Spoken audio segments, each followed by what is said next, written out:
मुलायम सिंह को पीएम बनने से किसने रोका? रामगोपाल ने किया साजिश का खुलासा। रात को तय हो गया था मुलायम का नाम, सुबह होते ही बदल गई पूरी कहानी। सुरजीत अगर नहीं गए होते मॉस्को तो पीएम होते मुलायम सिंह। मुलायम सिंह यादव जब तक जीवित थे तब तक यूपी की राजनीति के केंद्र में बने रहे।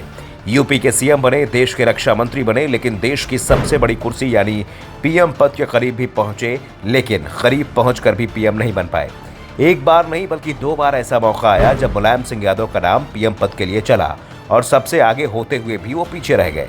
आखिर मुलायम का पत्ता अंतिम समय में कैसे कट गया, इसे लेकर तमाम दावे किए जाते हैं, लेकिन ये सच्चाई क्या है, ये सपा के प्रमुख महासचिव रामगोपाल यादव ने बताई है।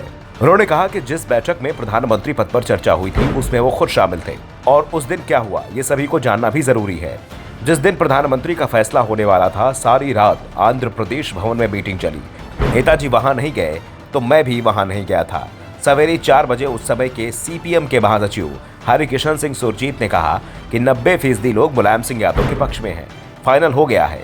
सुबह नायडू राष्ट्रपति को लिखकर दे आएंगे कि मुलायम सिंह यूनाइटेड फ्रंट के नेता होंगे और अगले दिन उनकी प्रधानमंत्री पद की शपथ हो जाएगी। फिर ऐसी तिकड़म चली कि सुरजीत रूस चले गए।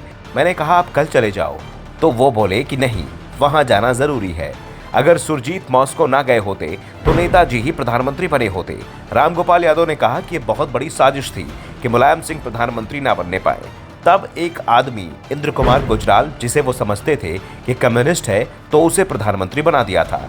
ये असल बात थी जो मैंने आपको बताई, क्योंकि मैं सारे घटनाक्रम का चश्मदीद गवाह हूँ, इसलिए वो पीएम नहीं बन पाए। रामगोपाल यादव जब ये बात बता रहे थे, सपा के कार्यकर्ता अखिलेश यादव को पीएम देखने के नारे लगा रहे थे, लेकिन कार्यकर्ताओं की इस नारेबाजी से रामगोपाल यादव नाराज हो गए।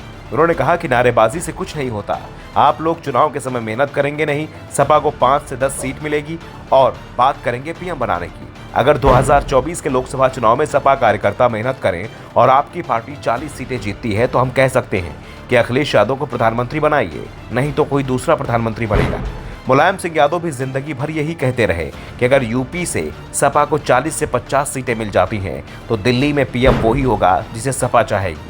लेकिन एक बार भी सपा की सीटों की संख्या 40 से 50 से ज्यादा नहीं हुई और इसी के चलते दिल्ली में जो दबदबा होना चाहिए था वो नहीं हो पाया। इस बार भी अगर सपा को 40 सीटों पर जीत मिलती है तो दिल्ली में सपा की सरकार होगी, अखिलेश यादव प्रधानमंत्री होंगे। वैसे रामगोपाल यादव भले ही 40 सीटों पर जीत का दावा कर रहे हों, शिवपाल यादव ने तो 50 सीटों पर जीत का दावा कर दिया है, लेकिन पार्टी की सबसे बड़ी चिंता यह है कि कार्यकर्ताओं में इस समय वो उत्साह भी नहीं दिख रहा है जो विधानसभा चुनाव के समय दिखाई दे रहा था। उल्टा सरकार की कार्रवाई जो सपा के कार्यकर्ताओं पर कुछ ज्यादा ही सख्त होती है, उसका डर भी कार्यकर्ताओं के अंदर दिखाई दे रहा है। और जो तमाम सर्वे भी आ रहे हैं वो भी प्रदेश में सपा की स्थिति को कोई बहुत अच्छा नहीं बता रहे हैं। कांग्रेस के साथ सपा के गठबंधन का भी उसे कोई फायदा नहीं दिख रहा है। हाँ, गठबंधन होने की सूरत में कांग्रेस को जरूर दिखाई दे रहा है। ऐसे में सपा के लिए 40 सीटें जीतना इस बार तो कम से कम मुश्किल ही दिखाई दे रहा है। ऐसे में क्या अखिलेश यादव को पीएम बनाने का सपना समाजवादी पार्टी का पूरा हो पाएगा, या फिर मुलायम सिंह यादव की तरह पीएम पद अखिलेश यादव के लिए सपना बनकर ही रह जाएगा? Bureau report, the such India.